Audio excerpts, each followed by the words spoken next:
A cultura popular brasileira é caracterizada por diferentes categorias culturais, causadas pelo regionalismo.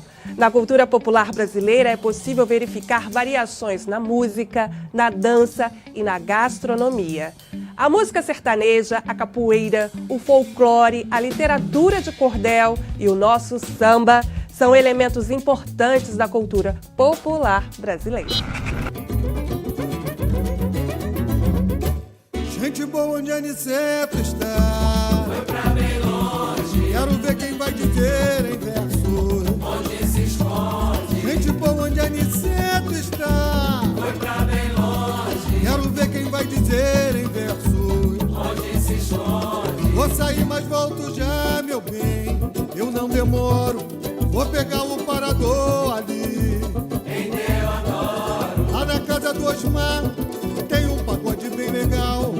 Eu saí de Deodoro e cheguei Em Marechal. Salve a lira do amor, escola de grandes partideiros, pois a terra do Zequete onde é Pedro Ribeiro. Vou pra terra de Candeia, onde o samba me seduz, pois lugar de gente bamba onde é Oswaldo Cruz.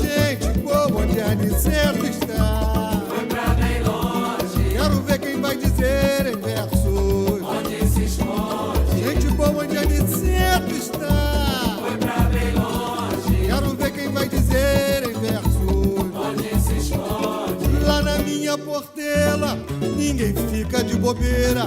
O jongo e o império é lá. Em Madureira. Quem é bom já nasce feito, quem é bom não se mistura. Que saudade do pagode do Arlindo. Em Cascadura. Eu já pedi pro meu São Jorge pra guiar o meu destino. Lá na igreja do Guerreiro eu rezei. Lá em Quintino. Em Botijaba Santos e na universidade. Alô Caixa, alô 18, alô Povão. Em Piedade. Eu vou seguindo a trajetória, mas o trem tá muito lento. Pois parada obrigatória no Engenhão. Em gente dentro. Oriundo de Oswaldo Cruz e de Madureira, subúrbio do Rio de Janeiro, o convidado de hoje não apenas canta a tradição, mas cria movimentos que reforçam a memória e os valores culturais. Ele representa uma tradição do samba que muitos abandonaram em nome de uma comercialização fácil que domina as mídias comerciais, rádios e TVs de grande audiência. Viveu nas grandes rodas de samba do subúrbio carioca, onde teve a oportunidade de conhecer grandes mestres e personagens do mundo do samba. Atuante e articulador cultural, idealizou os projetos Acorda Oswaldo Cruz, Trem do Samba, Feijoada da Velha Guarda da Portela e a Feira das Iabás. Hoje nós vamos conversar com o cantor e compositor e agora escritor Marquinhos de Oswaldo Cruz. Cara, que prazer, muito bom te ter aqui, Prazer meu, obrigada. Tá? Muito feliz, estou sempre vendo vocês, né? Que delícia. Para mim é um grande prazer estar aqui no Cutai. Maravilha. Agora diz uma coisa, o cara que lá nasceu em Madureira, Oswaldo Cruz, mora em Copacabana, como é que a experiência de todos esses lugares, né, se traduzem no Marquinhos de Oswaldo Cruz? Que samba que te define? O que mais me define é saber, eu tenho até uma música que fala isso, que o samba é o sussurro das nossas vozes ancestrais, né? Eu nasci em Madureira, fui criado em Oswaldo Cruz, morei em Copacabana, Copacabana que eu sempre coloco, Copacabana é Madureira com praia, porque assim, é o lugar mais generoso da cidade, né? Principalmente as portas abertas. Agora tivemos uma grande perda que foi o Alfredinho, que o Bip Bip era uma porta aberta de Copacabana, era o portão de Copacabana para outras coisas que não pertenciam, né? Hoje tem esse pertencimento em Copacabana também. E o que me transforma é que, mesmo passando por todos esses lugares, sempre foi mantida a alma do lugar onde eu nasci. Eu nasci em Madureira, como falei para você, fui criado em Oswaldo Cruz, são bairros vizinhos, e me trouxe essa coisa que você, desde criança, é ninado ouvindo samba. E aí, essa mistura toda também traz uma outra leitura para você, porque você é um cara do samba, mas que adora um black music, o soul, tem uma configuração aí bem diversa, né, na sua trajetória. Eu como músico, como cantor e no meu trabalho, eu sou um cara muito centrado na memória do meu povo, que é a memória de samba. Mas como o jovem Marcos Sampaio de Alcântara, graças a Deus, transitou no estúdio. Eu adoro jazz, mas minha música predileta, fora o samba, é soul music. Sempre gostei muito, muito, e vejo muita familiaridade, acho talvez pela ancestralidade africana, né, que se casam demais, né, são coisas distintas que caminham em linhas paralelas, mas sempre no mesmo destino, né, com a mesma origem e caminhando. E na formação é sempre bom você conhecer de tudo, né? E aí você está falando exatamente isso, desse caminhar, esse caminhar que une tantas referências, né, musicais, dos locais, né, por onde você passou, por onde você viveu, também traz experiências e heranças africanas, como você disse. E aí, como é que você trabalha isso? Como é que você coloca isso para o seu dia a dia e até para a sua arte, essa questão do engajamento político, racial para a sua arte? O meu engajamento se deu muito com algumas histórias, que tudo é a questão dos ancestrais e dos mais antigos, né? Por exemplo, meu avô contava uma história. Meu avô foi filiado ao Partido Comunista desde a década de 20. Né? Era um operário, era torneiro mecânico da Central do Brasil, né, que tinha uma predominância negra muito forte. Só que ele era um mulato, né, grandão, mais fechado do que eu, e tinha os olhos verdes. Então, sempre tem alguma coisa que eles, entre aspas, né, o racismo, quanto mais escuro você tem a sua pele, mais racismo você sofre. Né? E ele sempre contava uma história que, certa vez, um cara comunista como eles, um engenheiro, falou assim, para um senhor mais negro ainda, né? Mais negro no sentido, não é que... melanina, né? Melanina. Você é um negro da alma branca. Aí meu avô, na hora, rapidamente respondeu para ele, você já viu a cor da alma? Então, essas pequenas histórias, elas foram me formando. E eu sempre tive aquela ideia, porque o subúrbio é o seguinte, o subúrbio, ele é sedutor. Né? E o tempo do subúrbio é um outro tempo, é um tempo de uma cidade, como você também vem de uma cidade do interior, ele passa mais lento. Até acho que é uma tradição mais rural, então ele passa mais lento. E você aprende o tempo inteiro com essa lentidão e vai ficando, muitas das vezes, achando que o subúrbio é o centro do mundo. Né?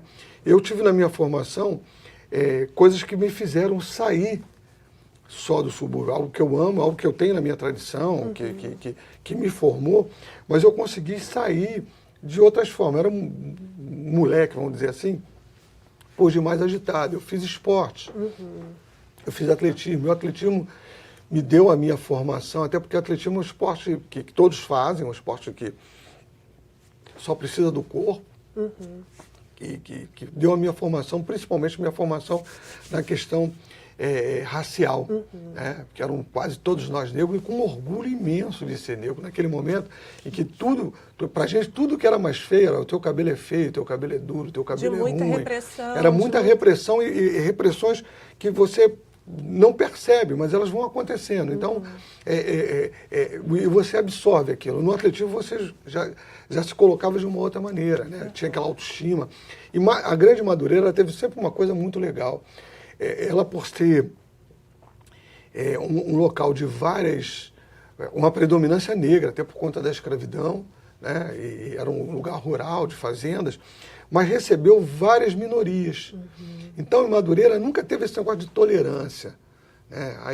Tolerância, tem que ter tolerância racial. Não, lá sempre teve o respeito à diferença. Né? Aí o atletismo me moldou com isso, que todos faziam atletismo, ele foi me moldando nessa história. E o samba sempre fez parte, as pessoas do atletismo, né, eu tenho um orgulho de ter feito parte da maior equipe de atletismo da América Latina, que foi a Universidade Gama Filho, né, tempo Antônio Eusébio, Geraldo Pegado, né, Joaquim Cruz, né, tanta gente boa, Nelson Rocha dos Santos, meu ídolo, tanta gente boa passou por ali, eles têm na memória, não o atleta, todo mundo lembra do Marquinhos que vinha tocando no fundo do ônibus, perturbando todo mundo cantando samba. O samba sempre fez parte de mim. Mas, ao mesmo tempo, eu sempre tive curiosidade de conhecer outras coisas. Eu era muito jovem e rolava no Rio de Janeiro o movimento Black Rio. Né? E eu peguei justamente o samba que eu amava e aquela disputa, e que depois se entenderam. Disse assim, bicho, cada um na sua onda. Eu curtia a sua, mas não largava o samba. O samba é minha herança, toda a minha história. Mas os meus irmãos nos Estados Unidos faziam soul music. Então, não é porque eu não vou conhecer. Eu conheci, eu era criança. Acompanhei baile da Black Power pra caramba. Acompanhei baile da Soul Grand Prix. Todos os festivais eu estava. Eu estava justamente no festival do que foi lançado o Gerson, e o Gerson King Combo. O Gerson era sambista. O meu pai participou da única escola de samba que teve em Madureira, que a Portela é de Oswaldo Cruz e o Império Serrano é de Valor. Se chamava Tamarineira. E lá, com o meu pai, participava o Gerson King Combo. Ele, o irmão dele, que eram dançarinos, dançavam, né, e era amigo do meu pai. Eu fui no baile, eu tinha acho que 15 anos, eu fui no baile que foi o lançamento do Gerson, na Portela, que explodiu, o portão caiu de tanta gente, era gente que não acabava mais. E logo em seguida, o Fantástico, da TV Globo, fez uma reportagem, né, em que foi célebre uma música que o Candê fez, Eu Não Sou Africano, nem Norte-Americano, ao som da viola e pandeiro, sou mais o samba brasileiro. Naquela mesma época, o Martim da Vila falou, ô compadre, mete o dedo na viola, que é justamente tudo por conta do mesmo motivo. Mas eu me lembro de um verso do Candeia, e uma vez conversando com o Arlindo Cruz, ele, Marquinhos, pior que um verso profético, né? Ele, num verso de improviso, ele dizia que, para que tanto bam, bam, bam, o black de hoje em dia será o sambista de amanhã. Então isso funcionou bastante pra gente. Você se considera, que foi profético, você se tornou o sambista de hoje. Eu me tornei o sambista de hoje. Ah, que né? bacana. Então, entre aspas, não é radical, até porque eu acho que a cultura ela não é mórbida, ela se move, ela se transforma. Mas assim, o cara que trabalha no fim da meada, que é justamente a memória. Cultura é memória. Com certeza. Cultura é memória. E Oswaldo Cruz e Madureira, principalmente o bairro de Oswaldo Cruz, na minha opinião, é uma espécie de museu do Louvre, de bens culturais e materiais, não da cidade do Rio de Janeiro, mas do Brasil. Do Brasil. E nessa memória toda que você, né, traz com muita propriedade, tem referências muito bacanas, Monarco, Tia Doca. Tia Doca né? era tia mesmo do coração, assim, tia que meu tio trabalhava com o seu Altair, os meninos foram criados com a gente. Me lembro quando a gente foi morar em Oswaldo Cruz, saímos de Madureira para morar em Oswaldo Cruz, meu irmão tinha que brigar todo dia com o falecido Turco, com o Pico, porque eles não queriam que a gente fosse morar lá, de fora. Aquela coisa da molecada naquela época, né? Ia para os bailes, ficava aquela cara feia, para os bailes ficava aquela cara feia, para o samba ficava aquela cara feia, né? Mas seu Argemiro, seu Manasseia, eram grandes ídolos, né? Eu sempre falo o seguinte, você quer falar de Oswaldo Cruz? Aí eu falo assim, em shows eu canto uma música minha que fala do bairro, né? E quando eu acabo de cantar, às vezes num lugar que o nego não está nem aí, fora do Rio de Janeiro, aí eu falo assim, eu vou cantar agora Oswaldo Cruz, né, que todos conhecem. Aí começa, deixe-me ir, preciso andar, vou por aí. Aí só os compositores do bairro. Ah, quantas lágrimas eu tenho derramado. Então, sentimento em meu peito eu tenho demais. Aí canto também, eu vivia isolado no mundo, de que me serve um saco cheio de dinheiro numa estrada dessa vida. Não precisa mais de nada, né? É lindo isso. Todos eles compositores e moradores do bairro de Oswaldo Cruz. Uma riqueza, né? Uma riqueza muito grande, muito grande. E dá mais também Marquinhos de Oswaldo Cruz depois do nosso intervalo. Fica aí que tem muita história para você. Até já.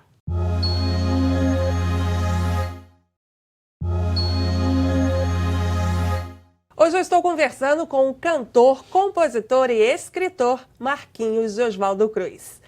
Marquinhos, no primeiro bloco a gente falou aí da sua trajetória, contou muita história, e agora a gente vai para um outro lado, vamos falar aí do seu lado agitador cultural, a pessoa que cria, que movimenta, todo lado lá do subúrbio, que levou até o Rio de Janeiro para o subúrbio, né? Que às vezes tinha essa separação aí, hoje tem... Cidade partida, né? E você conseguiu fazer essa costura com alguns eventos, como, né, a Feira das Iabás, o Trem do Samba. Conta um pouco de como foi essa construção desses eventos, né?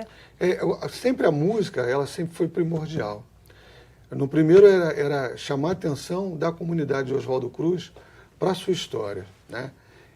Eu sempre tive essas ideias e tinha essa ideia do trem. Todo mundo dizia que era maluquice, tinha uma militância política e todo mundo, para o companheiro tudo termina em samba, para o companheiro tudo termina em samba. Era um deboche só, eram histórias que eu contava justamente por conta da presença na minha vida desses coroas, né? Coroas, desses mestres, seu Manassés, seu Admiro. E até que eu encontrei com um amigo assim, numa atividade política, e esse amigo sentou, pô, fulano te deu um furo, eu queria sentar com você, a gente bateu papo. Esse pai desse amigo tinha sido um grande jornalista do Jornal do Brasil, Juarez Barroso. E ele falou, pô, cara, essas ideias são geniais. Nesse momento foi que se deu o Acordo Oswaldo Cruz. Naquele momento ainda era uma coisa assim, mais de militância, né? Militância de esquerda, coisa e tal, que não passava por uma questão racial, passava simplesmente por uma militância de esquerda. Essa coisa de juntar as coisas, ela foi caminhando junto, né? Sim. Só que nesse momento eu acabo virando compositor, né? E aí em 1996 eu tive a ideia de novo, né? Isso bem lembrado. Tive a ideia, criei, e outras pessoas participaram. Acho que tem um negócio, Márcio Vanderlei sempre fala isso. Eu segurei porta do trem, Marquinhos, eu estava junto contigo, e assim foi por diante. Muita gente ajudou, até porque não adianta você ter uma ideia e ela não ser compartilhada. E aí tive a ideia do Trem do Samba, mas justamente porque era um momento muito difícil. O momento que eu me tornei compositor foi um momento muito difícil. Por quê? Era a queda, entre aspas, do movimento dos pagodes do Rio de Janeiro, que é aquele movimento Cacique de Ramos. Era um movimento que estava tudo embaixo. Se dava assim, era raça negra, pessoas que fazem uma outra vertente do samba, coisa e tal, que não era a nossa vertente. Então, tudo embaixo. E não se tocava, como não se toca samba nas grandes FMs, principalmente da cidade do Rio de Janeiro. Então era uma forma de comemorar, mas muito mais do que comemorar o Dia Nacional do Samba, uma forma de celebração do Dia Nacional do Samba. Uma forma onde pudesse cantar essas músicas que não tocavam. E assim se deu. Foi um vagão só de um trem todo, né, e um vagão que não estava todo cheio. E hoje leva mais de 100 mil pessoas, isso o Trem do Samba. O que eu me refiro sempre que a música foi que trouxe para isso, sempre foi para cantar. Uhum. Logo depois do Trem do Samba, a gente fez uma passagem pela Lapa, que a gente queria apresentar essa música. Eu falei, cara, vou ocupar o espaço. Aí, com os companheiros Renatinho Partideiro, já falecido, Charles da viola e Ivan Milanês, a gente sentou nos Arcos da Lapa e começou a tocar. Depois veio uma outra geração que fez um papel diferente da gente, que é um papel tão importante, na minha opinião, até mais do que o nosso, que foi justamente a geração Pedro Miranda, Tereza Cristina, que levou para dentro das casas, e onde o samba era remunerado, né, que deu emprego a um montão de gente. Essa geração a gente foi assim, desbravador, legal, mas essa geração, na minha opinião, teve uma importância maior do que a nossa, que foi assim, isso é uma arte, e essa arte tem que ser cobrada. Valorizada. Valorizada e cobrada. Eles foram fundamentais, né, por esse aspecto. E aí, logo depois disso, tinha o Trem do Samba e não tinha atividades mais em Oswaldo Cruz, né? As pessoas lembravam. Eu me lembro que o João Pimentel, um grande jornalista do Globo, ele, em 2004, ele faz uma menção que ele dizia o seguinte: é o único dia que a cidade se encontra. Porque tinha aquela coisa do Ventura, me esqueci o nome, um grande jornalista, do Geni Ventura, que ele dizia que da cidade partida. Aí o João Pimentel aproveita aquilo, faz um texto maravilhoso, né, dizendo que era o único dia que a cidade se encontra. Era o pessoal da Zona Sul que pegava o trem, coisa e tal. O Trem do Samba foi um desbravador do subúrbio, isso não tem como. Quando chegou 2003, a Portela quase desceu em 2000. Primeiro quase desceu em 2000. Eu tive a ideia, falei para um amigo meu, um parceiro, Luiz Carlos Márcio, falei para ele, cara, tem que reunir a família portelense. Ele começou a rir, tu é maluco, tu não vai conseguir isso nunca, aquela história doida. E quando foi em 2003, houve uma invasão na Portela, uma briga, um racha muito forte da então diretoria, com a diretoria que queria tomar posse. E a escola ficou fechada. E o meu grande amigo de vida, meu professor de tudo, meu companheiro de orgia, que era o senhor Admiro, com 80 e tantos anos, tinha falecido. Eu fui para o enterro. Como a Portela só abriu para o enterro do Seu Asmiro. Nesse enterro, a Cristina falou assim, pô, Marquinhos, bota aquela tua ideia agora, que era justamente de fazer uma roda de samba com feijoada. Né? Foi daí que surgiu a feijoada da Portela. Da família portelense, que hoje é a Vera Guarda que toma conta. Aí vamos fazendo. Me lembro que no primeiro dia teve uma coisa para mim que foi muito marcante. Seu Monarco me falou, meu filho, tudo que você faz eu acho que dá certo, então eu não vou estar aí, mas eu vou comparecer sempre, eu confio, sempre numa confiança. Essas foram as palavras do seu Monarco. Serginho Procópio não estava, Rogerinho, família tocou cavaquinho. E quando chegou lá, todo mundo inibido para começar, que era uma roda de samba, tinha um microfone, mas para cantar uma música, o resto era cantado por todo mundo, era no antigo bar da tia Vicentina. Foi quando a tia Súrica falou, conversa você, Marquinhos, começa, me deu o microfone na mão. Eu não tinha o que conversar.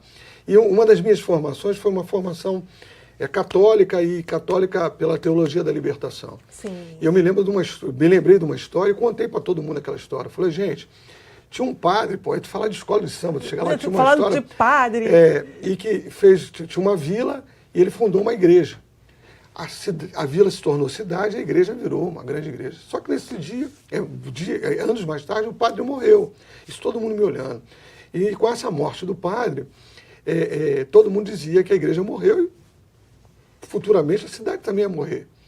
Aí ele convidou, chegou um padre novo e falou assim, não, vamos para a missa. Não, a igreja morreu.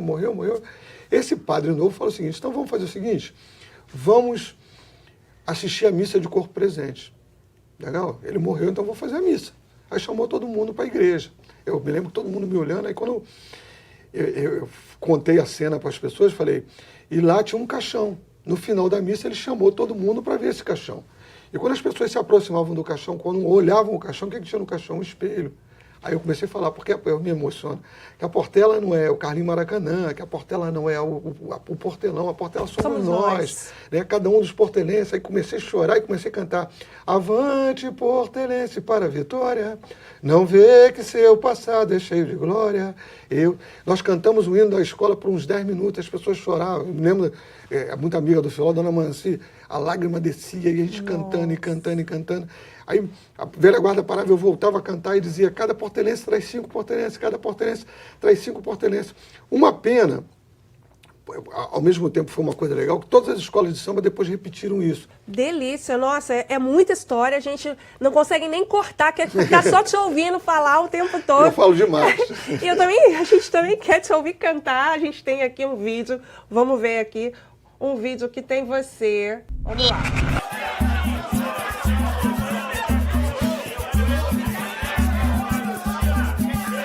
Tô vendo que tá todo mundo aí, hein?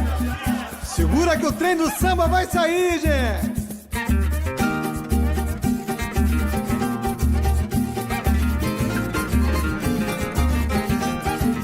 O trem parou, rapaziada.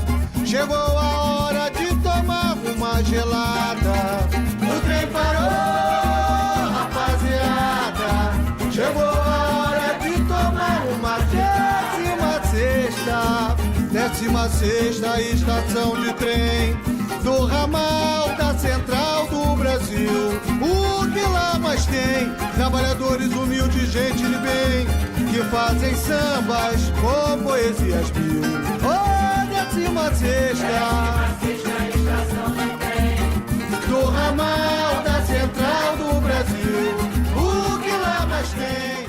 Maravilha! O trem parou, mas a nossa história por aqui não para. Não que para. orgulho, hein? Maravilha! Maravilha! 10. Agora a gente dá um pulinho para as Feira das Iabás. Conta pra gente um pouquinho dessa feira e depois a gente passa para o livro. A feira foi justamente... A feijoada cresceu e, de repente, a diretoria começou a intervir, a nova diretoria, que me convidou, perdeu. Eles começaram a intervir demais, então houve um desentendimento. Eu fui fazer uma macarronada. Fiz uma macarronada na Portelinha, na sede da Portelinha. E essa macarronada era uma tia Edith, fazia macarronada, e a Neide Santana, filha do Chico Santana, da velha guarda Portela, fazia um feijão para botar em cima do macarrão. E as outras tias ficavam com ciúme. Aí eu me atentei daquilo, cara, eu tenho que tocar, ninguém gostava de pagar ingresso, o Marquinho foi criado comigo, Marquinho eu vi criança, Marquinho eu vi. Eram 600 pessoas dentro da portelinha e 200 pagavam ingresso. Então, quer dizer, quando não bebiam fiado, coisa e tal, era muito complicado. E a partir daí começou a me vir várias lembranças de várias comidas tradicionais, não numa tradição iorubá, né? Até porque a gente fala Feira das Iabás, o nome é iorubá, mas a tradição que eu, quando eu criei a feira, que eu tinha era justamente essa tradição banto, né? Dos negros que vieram de Angola, coisa que foram os que mais povoaram aqui. E as comidas que se faziam no samba. Aí comecei a lembrar, roupa velha. A primeira roupa velha, porque era minha avó que fazia roupa velha, que é o resto da feijoada. Roupa velha, tripa lombeira, aí fui lembrando, angu, aí fui lembrando todas essas comidas. Tive a ideia de chamar várias X e várias famílias tradicionais do bairro de Oswaldo Cruz e de adjacência. De saída teve gente da Mangueira, depois foram abandonando, ficou só o pessoal do local, o pessoal da Portela e do Império Serrano, que eu fui alocando em cada barraca. Fulano tinha a Vera Caju, que já era, tinha uma barraca, a única que tinha barraca em Oswaldo Cruz vendendo essas coisas. A Vera ficou, a Vera é mangueirense, né? Ninguém é perfeito. Né? Não fala assim! Brincando, tem uma mangueirense aqui. Eu gosto.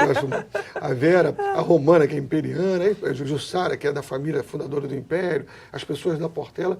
A gente fez, são 16 barracas, cada uma com sua comida tradicional, tem rabada da Dona Neném, roupa velha, frango, galinha com quiabo, e todas essas comidas tradicionais, e uma roda de samba. A Feira das Iabás, fazendo uma síntese, né, pra gente, é uma espécie de... Os quintais das X foram muito importantes para a formação do samba, principalmente naquela região. O matriarcado era muito forte. Então, é uma espécie da junção desses quintais todinho na rua, ali na Praça Paulo da Portela. Maravilha. Nosso tempo está acabando. Você tem agora um tempinho para falar do quê? Do livro e do CD. Olha que legal. Esse livro aqui é o Caixeiro e os Poetas. Eu tiro do Neruda porque eu era caixeiro, trabalhava numa loja de construção em que meus fregueses eram fregueses ilustres, seu Manasseia, seu Argemiro, seu Picolino, seu Darcy do Jongo. E aí nesse livro eu relato várias histórias que eu convivi com eles, né? Muito conto, muita coisa engraçada também, muita coisa de sentimento engraçada. E nesse disco eu gravo algumas das músicas, o disco se chama Artesanal, eu gravo algumas músicas com o seu Argemiro, com Candeia, né? Que são...